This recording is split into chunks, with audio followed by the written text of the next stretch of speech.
Ladies and gentlemen, the subject of my talk is that the knowledge of history and the humanities makes a better physician.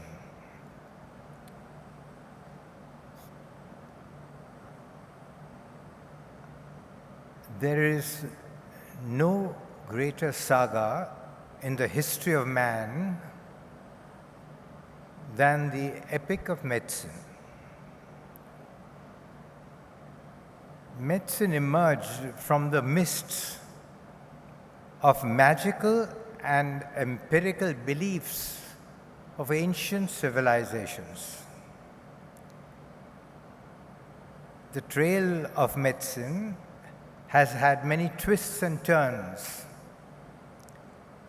victories and defeats, periods of scintillating light and somber darkness.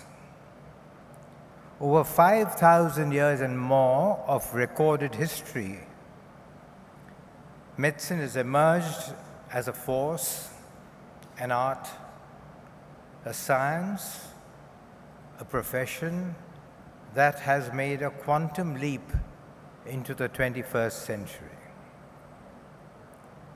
In the first part of my talk, I want to emphasize that the awareness of the history of medicine itself is important towards the making of a better physician. The history of medicine is important for several reasons. For one, it takes the physician back to his roots.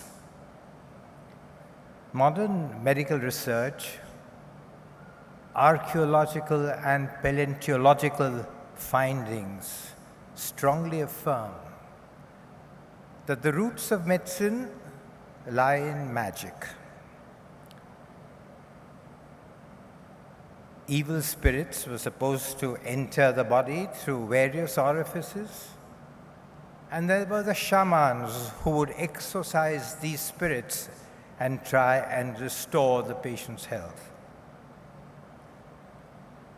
And then there were the priest physicians who came on the scene, who mixed magic and science to form their priestly art and craft. These priest physicians were there in all ancient civilizations, but most importantly, in Sumer and Egypt.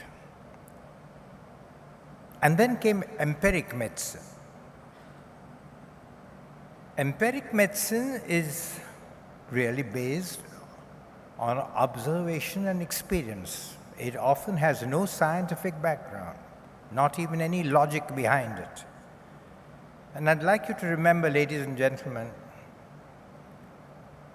that empirical medicine is still very important in the practice of medicine right down to the modern age, right even today. And then, of course, came science. Science was almost invisible in bygone years, in ancient centuries, but science which became more and more visible till it now embraces medicine in a tight clasp. Science which is overwhelming and unquestionably more important.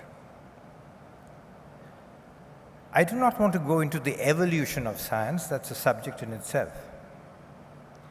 But I would like to point out that the panorama of medicine does not consist in a chronological list of various events and discoveries. The romance of medicine lies in the cavalcade of great men and women who have walked its path. It is embedded in the heroes and the impostors, the caring and the uncaring, who have shaped its path.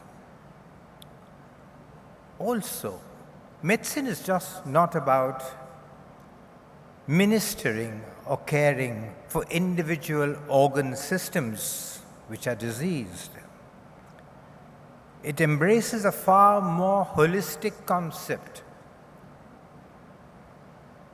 a concept that looks after the man or the woman who is a patient in totality. Each individual being considered as a separate entity. Obviously, a physician who's aware of this fact is better equipped to do so, for he then adds wisdom to his knowledge, art to his science, and humility to his prowess.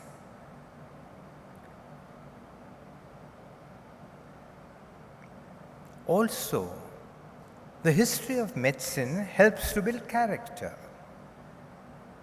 The lives of great men and women are indeed inspiring. They breed a sense of humility, a sense of modesty also, which is common to almost all great men and women, past and present. What are the lessons that history has taught us? What are the lessons of the history of medicine per se? I think the first lesson is that there are limits to medicine. And this has been all through the ages.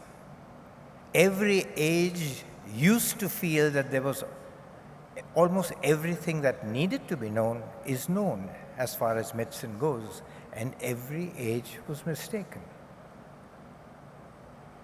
In fact, some of the frustrations expressed towards medicine today stem from the fact that the expectations of people from medicine are not met by medicine itself. The next most important lesson in history, as far as the history of medicine goes, that truth is relative and never absolute. Thus, for example, many principles, many concepts, many ideas that were almost taken as sanctified truths in days gone by, in past ages, have been shown to be false in another age and another time. Similarly, many concepts and beliefs of today in medicine, of which so many are so proud, may well possibly, almost certainly change over time. They may be half-truths perhaps in time to come. They may even be false, or they may even be harmful. So what does this teach you? It teaches you humility, tolerance to the views of others which do not meet the current teachings of medicine today. It also counters the hubris of science and of the physicians who are exclusively buried in the pursuit of science. What is the next lesson that the history of medicine teaches? It tells us that medicine is really speaking a broad-based edifice reaching out upwards into the skies, and that every brick of this edifice has been contributed to by various individuals all through the ages of man. Therefore, today we really stand on the shoulders of our ancestors. And had it not been for them, contemporary medicine would not have been or would not be as good as it is today. Then once again, another lesson. The history of medicine is a chronicle of change. Just as the history of the world is a chronicle of change. So that 50 years or 100 years down the line, I'm sure medicine will be so different that we would never be able to recognize or compare it with what it is now. And finally, it is just as important for the physician to know the faults, the follies of medicine in the past, its stumbles, just as it is important to know the forward strides that medicine has made. What does that teach the physician today? It teaches the physician to question what he's taught, what he listens to in a lecture room or at a conference. It inculcates a spirit of inquiry. And a spirit of inquiry, as you know, very often lies at the heart of great discoveries that push the frontiers of knowledge forwards. Finally, perhaps the most important lesson that the history of medicine teaches us, that all through the years, there is one common thread that runs through this history, and that is the importance of humanism and humanity in medicine. How would you define that? It is the quality that enables a physician to empathize with his patient so that he tries his utmost to help him get well, or at least to relieve his suffering. It is that really which is at the core of medicine. Medicine would be hopeless if it was bereft of that.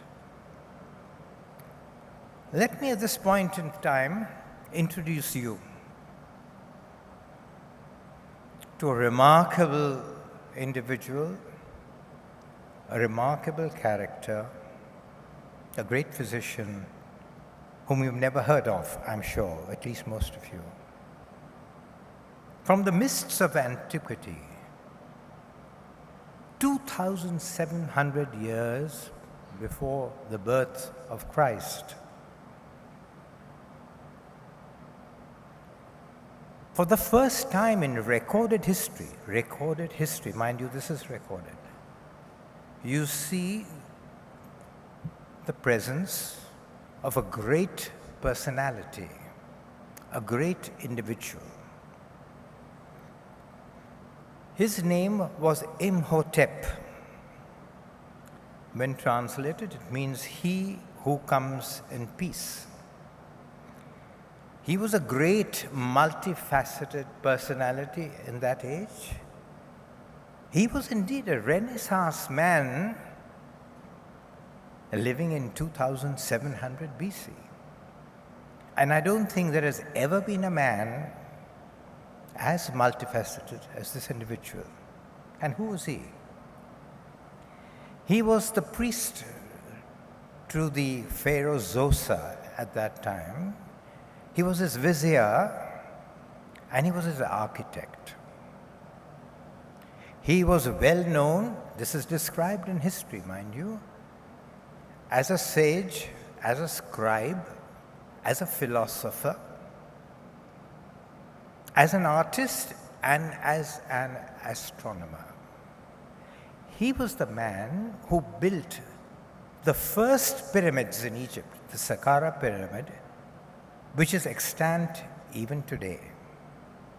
He was the man who introduced the bas-reliefs and the flute and the vault, which are the signatures of Egyptian architecture for millennia after that. But above all, he was a great physician, kind, compassionate, and wise. And it is said that when he died, Egypt wept. His body, it is reported, was sent down the river Nile on a ceremonial barge, and the people of Egypt gathered round that barge and wept. I think it was his knowledge and the practice of the humanities which must have contributed a great deal to his practice of medicine. And it is indeed this which is at the core, at the very substance of the discourse that I give today. In fact, after his death, he was deified and is considered as a god of medicine in that part of the world. I must tell you at least some great names, in medicine that have made your lives healthy today. Think of Jenner. I forgot to tell you. I must tell you. Consider the age of Imhotep, for example, 2,700 years BC, when there was no science whatsoever, when there was just faith and compassion. And consider the present times, when science is all powerful, and comparatively speaking, less faith, less hope, less compassion. Both have their pluses and minuses. But the importance of compassion, the importance of faith in medicine has been there from bygone years, and it is so necessary that this aspect of medicine is not lost to the world. Yes, I must give you some names of some great people. In brief, Jenner, who through sheer observation thought of vaccination and thereby removed or got rid of a pestilence which had taken millions of lives. Semmelweis, most of you have never heard his name. He was a Hungarian who said that washing your hands prevents infection, and he proved that maternal mortality after childbirth was reduced if you did that. He was thought of as being stupid. Poor man was not recognized till well after his death. There was Lister, who revolutionized surgery by introducing asepsis. There was Pasteur, Louis Pasteur, not a doctor but a chemist, who made the all-important observation that disease, as it used to be thought in that time, was not due to the inhalation of poisonous vapors, but it was due to microorganisms. Amazingly, almost intuitively, he said, each disease was caused by a specific microorganism, and if you made a vaccine for that, it could prevent you from getting that disease. And then, of course, coming to more modern times, there was Fleming, who showed that penicillin was a cure for a number of diseases.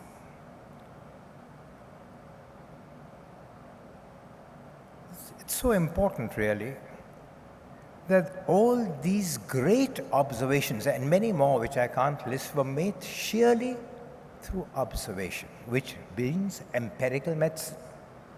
But today, it's different. If at all medicine wants to do something, it wants a proof. If the clinician wants to give something, they will say, why are you giving it? What's the proof that it's useful?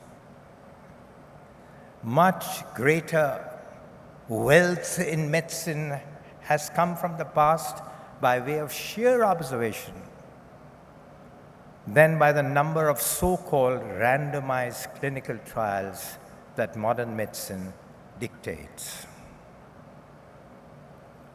So, ladies and gentlemen, you need to know the past if you want to know the present in its entirety.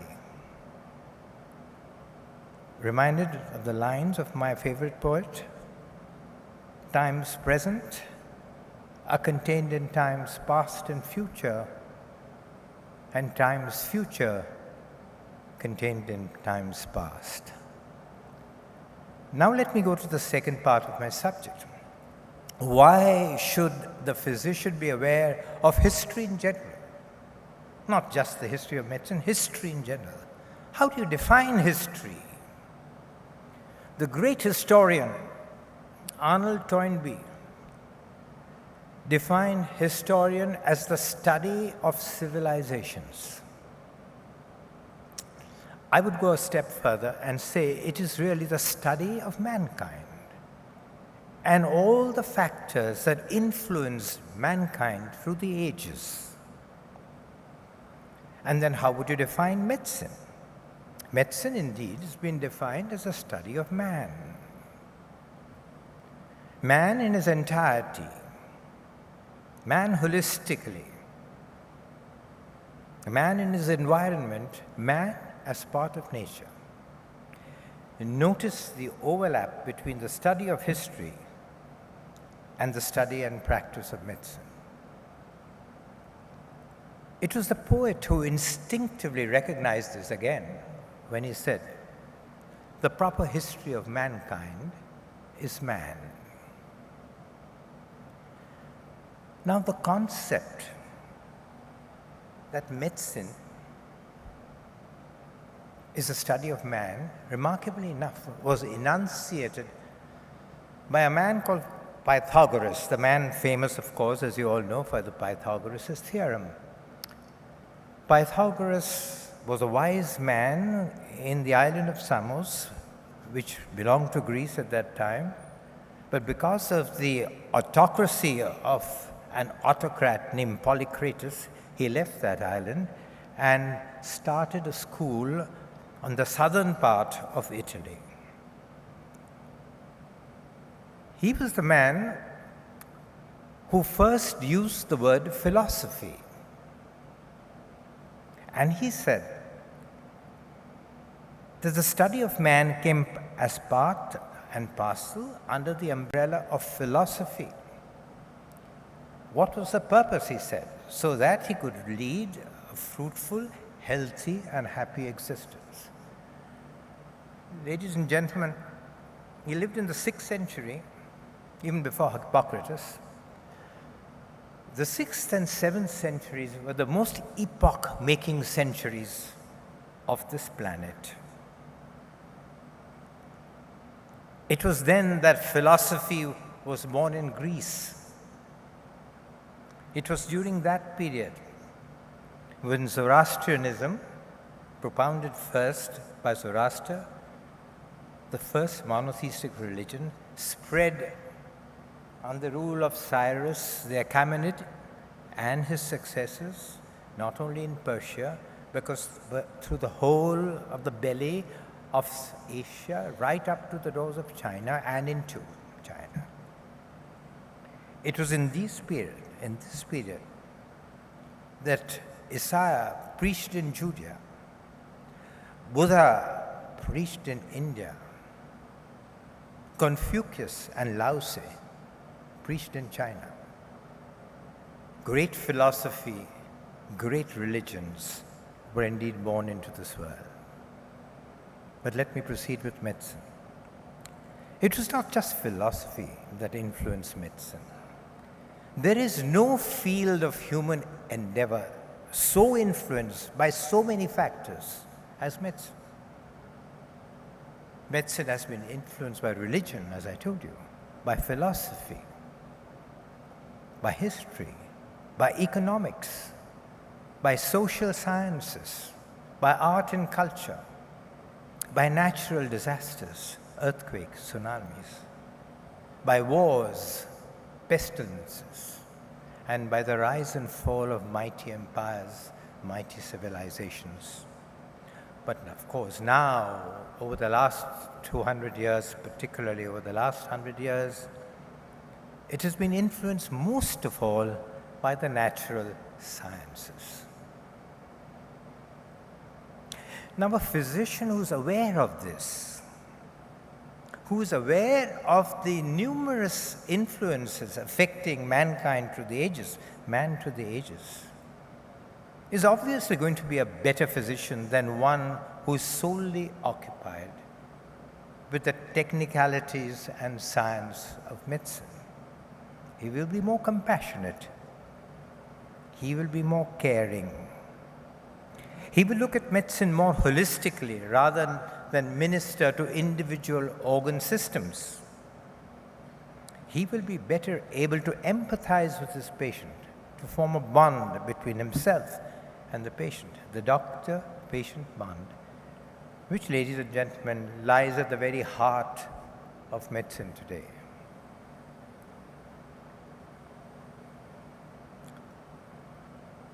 Now let's come to humanities. Humanities, of course, consists of literature, poetry, philosophy, ethics, religion, art and culture, visual art, cinematic art, music, drama, and many other facets of human life not directly affected or linked to science. Why should a study of humanities benefit the physician? Because a study of humanities inculcates an aesthetic sense, an inner refinement, a sensitivity and sensibility that shapes conduct, an awareness of the importance of the mind in relation to human behavior, an awareness of the mind-body complex in both health and disease. It also, I think, improves for the better the analytical and observational qualities of a physician. And to me, the most important of all, it inculcates moral values, good moral values, in a fast-changing world where there is a sharp decline in almost all values, in almost all fields of human endeavor. The humanities also allow for a far deeper understanding of human nature. They breed compassion, they breed greater care, so that the physician realizes that medicine is not just a profession. Medicine is to an extent a calling which he has to fulfill. The humanities also give, and this is important for the doctor, an in-depth idea of suffering. How suffering can destroy an individual, mind and body. How suffering is sometimes borne with great philosophical calm. And how suffering can sometimes, in some talented individuals, ignite the flame of genius, so that the world, remarkably enough, is made more beautiful through that suffering. I'm going to give you a break, and now I'm extremely interested in how suffering in humankind, in talented people, can light the flame of genius. And I'm going to give you some examples of this, some poetry, some philosophy. Take, for example, some of the modern poets. A lady called Vincent Millay. She suffered from severe depression, a manic depressive psychosis. But she wrote some of her very beautiful lines during these phases. Let me give you an example. When she was in a state of severe depression, these are two telling lines which she wrote. How can I bear it here when overhead the sky grows clear? And then when this depression lifts, this is what she says. And all at once, the heavy night fell from my eyes, and I could see a drenched and dripping apple tree. And then the mania, the manic phase, and this is what she writes. I raised my quivering arms above my head and I laughed and laughed into the sky. This poor lady, this nice poetess, ultimately committed suicide. And before she died, she wrote these beautiful 4 lines, unforgettable 4 lines. My candle burns at both ends. I do not think it will last the night. But oh, my foes, and ah, my friends, it gives a lovely light.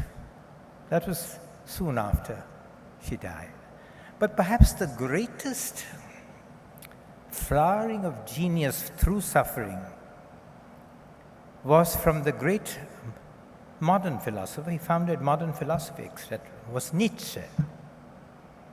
He was tremendously tormented in his mind, almost close to madness, really mad actually, in many ways, and almost tormented by physical suffering.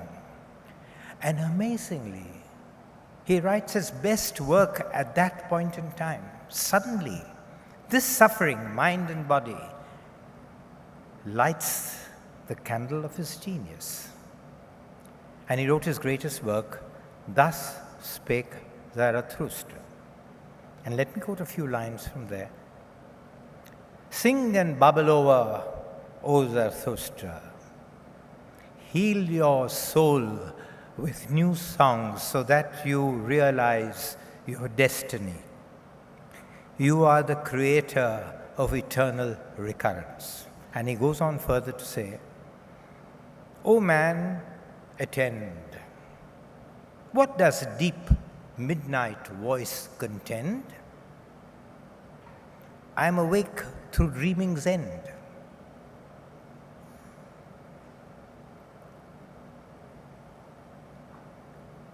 The day is deep,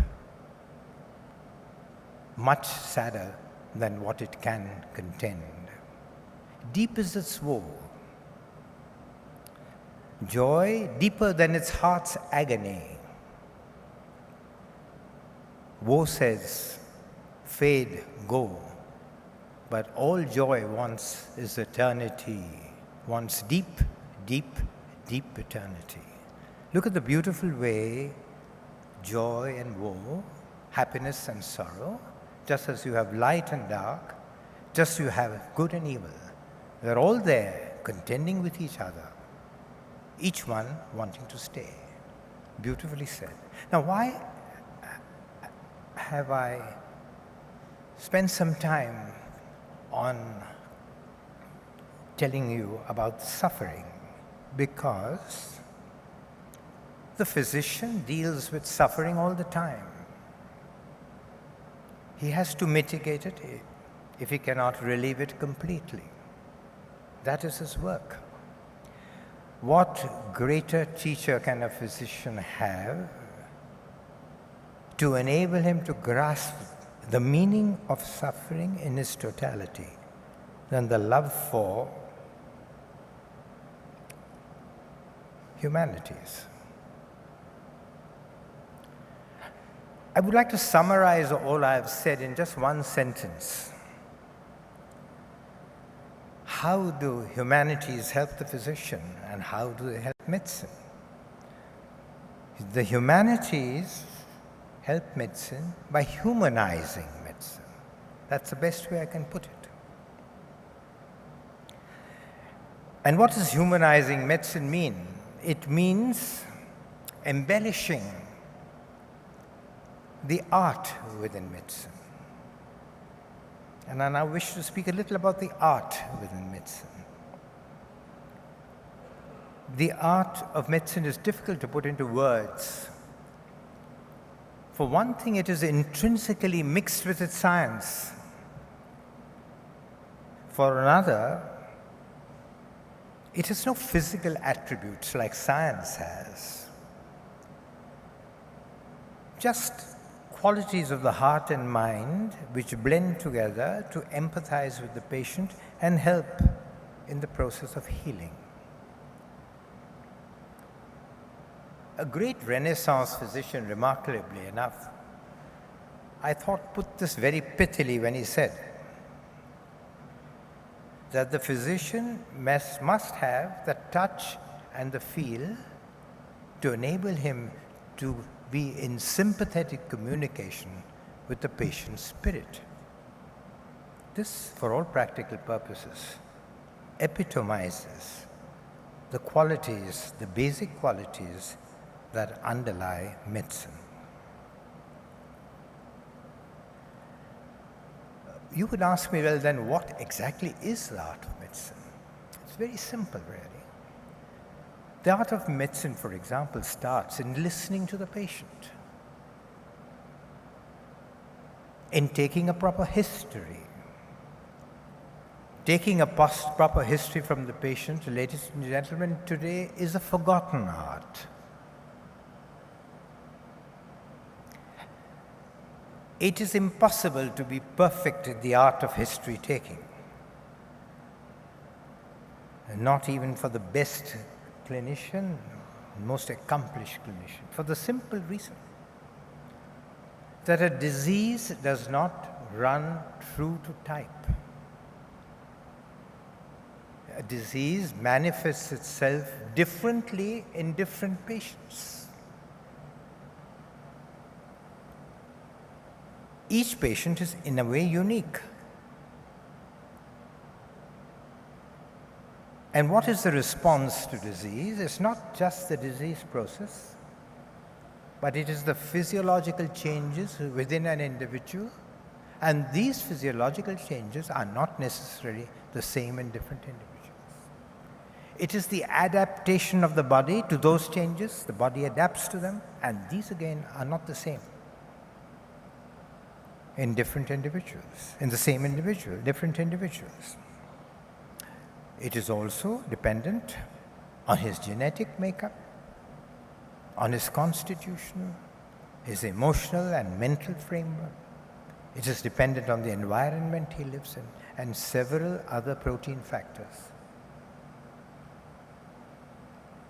To separate the relevant from the irrelevant in the history, the chaff from the grain, is a challenging task. But if a physician can do that, he will have probably found out what really is the matter with the patient, or at least will have a clue in which direction to proceed.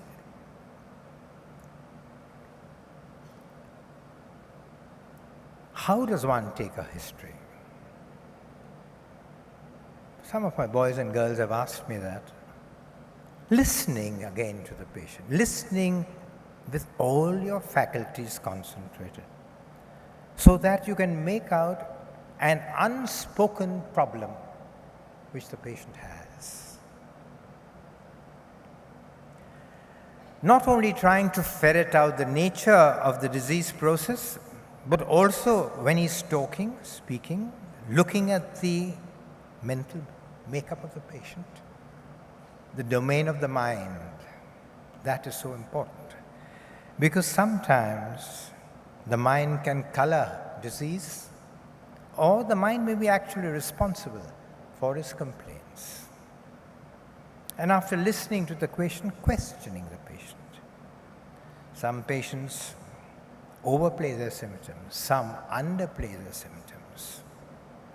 Some speak so much, a lot of verbiage, it's impossible to find out what is relevant and what is not. That, therefore, is one great aspect of the art of medicine. The next aspect, really, is the examination of the patient. That in itself is an art. Physical examination is an important aspect of medicine. And that, too, is a forgotten art where people or doctors are more likely to look at gleaming machines, sophisticated gadgetry, than touching and feeling and examining the patient. Now, examining the patient and eliciting physical signs is both an art and a science. The art lies in eliciting these signs, and the science lies in interpreting these signs. There's no use if you know the meaning of the signs if you don't know how to elicit them. Therein lies the art. Therefore, I feel A physician must learn to cultivate the faculty of sight. None are so blind as those who have eyes and yet not see. It's not just seeing, but it is registering what you see. He must also cultivate the ability to hear, to touch, to feel, to smell. The ability to process within the brain all that he has sensed. The ability to think of past experiences in relation to the present context. And then to judge so that he knows exactly what is wrong with the patient. A physician who's really well trained does that methodically, efficiently, and with intelligent practice almost unconsciously. William Osler has said, a great clinician in the 1930s, learn to see, learn to hear, learn to feel, to touch, to smell, and know that by practice alone will you be perfect. Let not your conceptions of disease rest on what you hear in a lecture room or what you read from a book. Medicine is learned at the bedside. You learn to see, then judge, then compare and control, but see first. For after all, ladies and gentlemen, medicine is as much an art as it is a science. I must speak a few words on good judgment, clinical judgment. The doctor indeed in a way is a judge. After all, medicine has been defined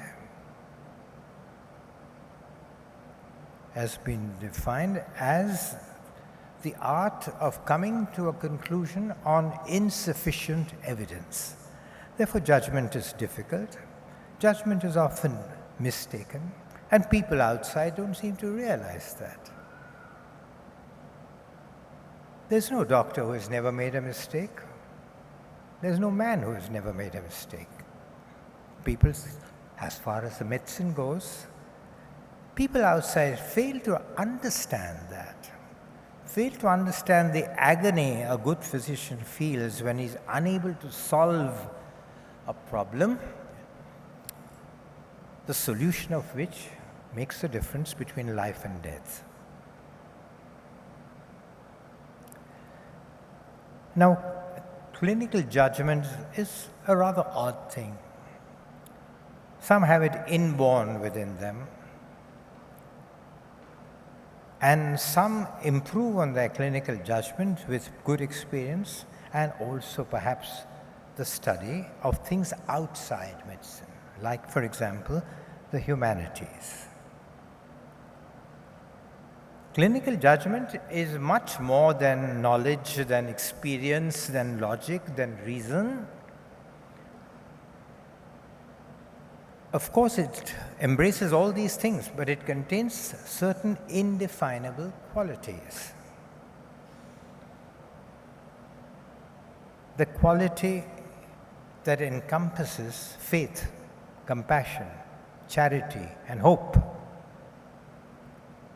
The quality that enables a physician to know what to say and do and what not to say and do, when to wait and watch, when to press for a cure and start treating urgently, immediately, when to fight death,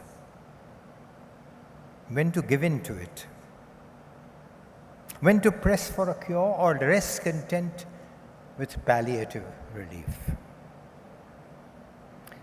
A physician who, in addition to his perceptive abilities, his learning, his knowledge, his wisdom, has also a study of humanities, I think, will be far more compassionate and will be better off as a physician, even in his qualities in relation to medicine. Also, he will almost certainly have better clinical judgment. And ladies and gentlemen, if that physician indeed is there, he will indeed have a great attribute, a quality, which no science can invent and no machine can duplicate. He will have a ringside seat in the drama of life. There will be many who will come by his way, seek his advice, and will be helped by him. If I were to define the art of medicine, I told you it's difficult to define. Let me define it my way. It's not a complete definition, but nevertheless, I think it's the artful application of the science of medicine to the holistic well-being of a patient under his care.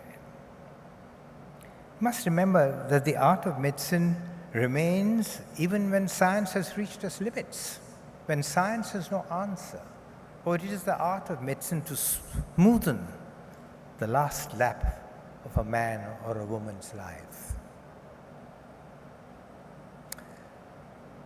The art of medicine lies in being able to grasp an unspoken nuance in the patient's history, of being able to spot physical signs and their significance which no machine or gadget can detect, in being able to sift all the evidence in front of him and choose the right answer amongst many possible answers to relevant questions. It is the ability to have a holistic outlook and not treat the patient compartment-wise. It is the intuitive feel of what is happening to the patient and what should be done. The art of medicine is the art of healing, not treating, not even curing. But remember, it's only when art and science join hands that healing truly occurs. It is only then that a physician can reach out to the individuality of a patient, so that the patient is much more than a disease that needs to be treated or cured. A greater, deeper understanding between the doctor and the patient leads to a more holistic attitude, lends clarity to judgment. It bonds the doctor and the patient in a mutual understanding relationship, which is at the heart of medicine, as I told you, and which has stood the test of time. Let me now conclude. I would say that the humanities, figuratively speaking, cast a net over the whole of humanity, promoting the oneness of people and promoting the care of one for the other. I'm reminded of the great mystic poet John Donne, who said, "Every man's death diminishes me, for I am concerned with mankind. Therefore, send not to ask for whom the bell tolls, it tolls for thee." History too, besides enriching medicine, enriches the world. In ancient Greek mythology, the keeper of time was a two-headed god termed Janus.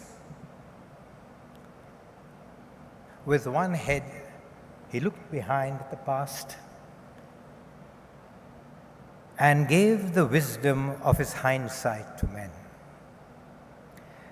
With the other head, he looked forward into the future And if there was any man or woman who had the bravery to step forward into the future, into the unknown,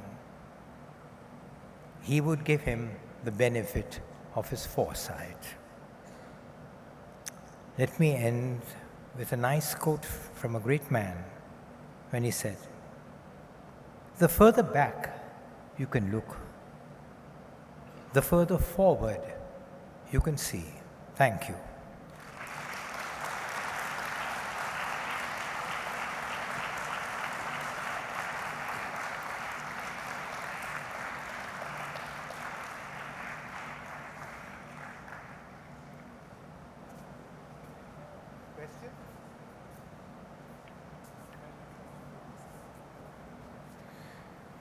Thank you so much, Dr. Udwadia. If there are any questions from the audience, could we get a mic? Sorry, this is not a question, Dr. Udwadia, but I think I speak for everyone present here who have been blessed to have been here this morning and afternoon. May I please make a request to the organizers of the Times Lit Fest to publish your speech in the Times of India, in the center pages, next to the leader. And more than that, request the Indian Medical Association to broadcast your speech to every student who starts to learn medicine and on the day he passes out.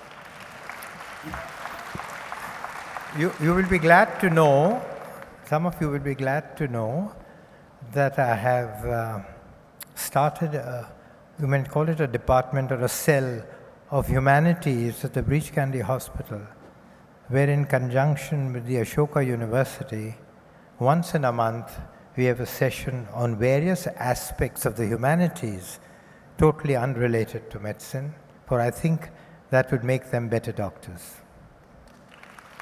Hello. Hello. Dr. Udwadia, one of the best hours of my entire life till now. Thank you very much.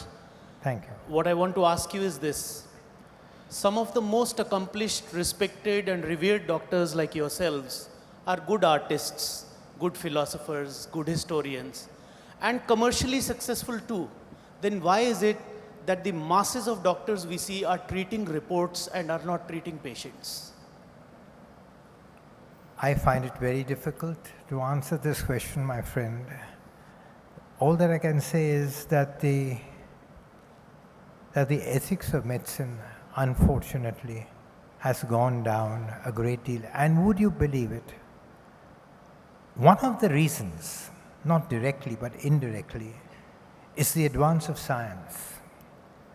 The advance of science has suppressed the art of medicine completely, so that they are so enamored with science, with machines, with gadgetry, with X-rays, not just X-rays, but imaging, etc., that the machines become, an interface between the doctor and the patient.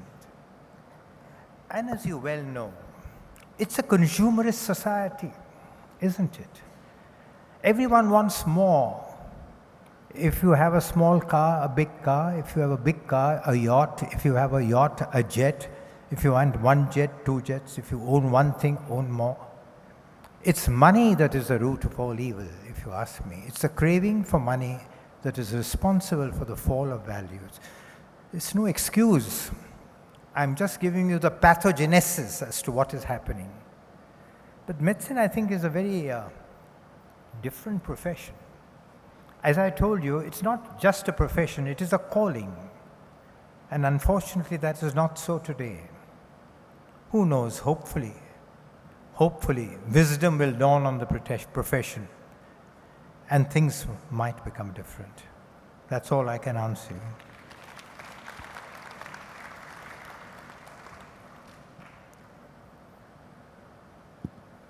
Good afternoon, sir. In your lecture today, you've spoken about the holistic aspects of medicine and treating the patient as a whole and how each person's reactions to any condition differ. What I would like to know is your views on a couple of other alternative medicine streams, specifically homeopathy, because that's what I practice. Because there is a similar philosophy in that. It's almost identical to what you just spoke on. So what are your views on these other streams of medicine? Other alternative medicines, you know? Yes, sir. Well, all I can say is that I don't know these alternative medicines at all. So one thing, I'm a poor judge. But I would agree, there must be something, at least, in a branch of medicine like Ayurveda, which has been there for thousands of years.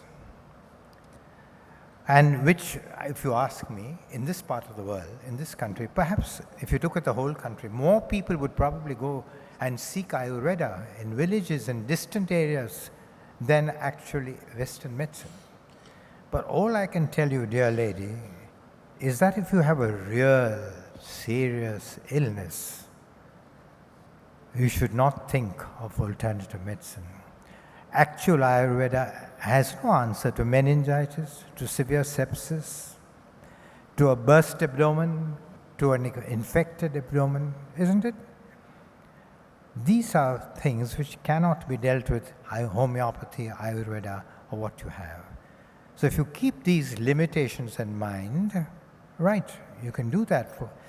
Don't forget one thing. Nature is remarkably generous, both to the patient and, remarkably enough, also to the doctor. For most illnesses right themselves on their own, in spite of the doctor. You see? That's the whole point.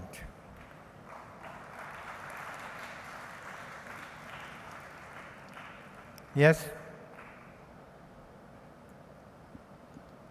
Good afternoon. Can you hear me? Yeah. Doctor, I just wanted to thank you because you have impacted my life deeply. You won't remember me, but you helped my mother to live and you helped my mother to die. I can't hear you. I said you helped my mother to live and then you helped her die. Thank you. She had a very peaceful death. God be praised. And she had a wonderful life. God be praised. Thank you.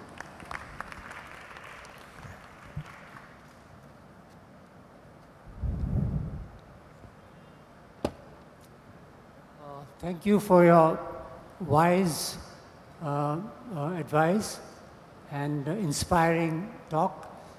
But there's one aspect which could be added, and that is a physician and patient's deep connection with nature, natural environment. It is said that when you are in nature, your blood pressure goes down, you calm down. Patients who have a window overlooking a garden seem to recover much faster. So this connection and being in nature is also healing. Don't you think so? I agree with you entirely. I also would like to tell you one other thing. In addition to being in nature, being in a lovely garden, going away to the mountains, you know, having time to look at the sky, the rivers, the sea, the flowers, the beauties of nature. In addition to that, music, my friend, music. Music also is a great healer. Listening to music indeed has been shown to increase healing. All right? I agree with you completely. Good afternoon, sir. I am a student of LTMMC and I have been privileged to hear you twice this year. Once in Trinity this year in February and right now. Sir, my question is, you talked about individualizing healthcare and personalizing healthcare, and I know you've been advocating that for tuberculosis as well. So, sir, do you think it will be feasible and possible to personalize healthcare in the years to come, and what measures should we as future doctors take to do that? I can't understand. If you come a little closer, it will be easier for me to hear you properly. And just speak a little slowly. Sir, you talked about individualizing and personalizing healthcare. And I know like you've been working to individualize tuberculosis treatment in India. So, sir, how is it feasible to personalize healthcare in the future? And how can we go about that? you were talking of an almost, at the moment, an insoluble problem or a very difficultly solvable problem. You were talking of tuberculosis, isn't it? Which kills more than 1 million people, more than 1 million, perhaps a couple of million people every year in our country. Now, there are some diseases where you need the cooperation of the private and the public sector. But more importantly, much more importantly, it is the economy. It is living in better surroundings, in better housing conditions. It is good food, good water, good clothing, good education, which really here are extremely, extremely important. You know, in a vast country like that, with such a marked increasing amount of tuberculosis, particularly of MDR-TB, it's going to be very difficult to control this unless the overall infrastructure of the country improves. I'd like to point out one thing to you all, just as a matter of information. Do you know the degree and the incidence of tuberculosis in the West in the 1800s and the early 1900s was as high as in India?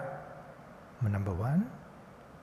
And number two, do you know that the fall in the incidence of tuberculosis and other infectious diseases came about with increasing improvement in the economy, in the sanitation, the nutrition, the housing of people. Even before the sanitaria came, you know, to house patients with tuberculosis, to give them fresh air and whatnot, and much, much before specific treatment on tuberculosis came into being. All right? So I think you can understand, I told you that medicine has been influenced by numerous factors. Economy is one of them. Okay? Yes? Huh? Thank you.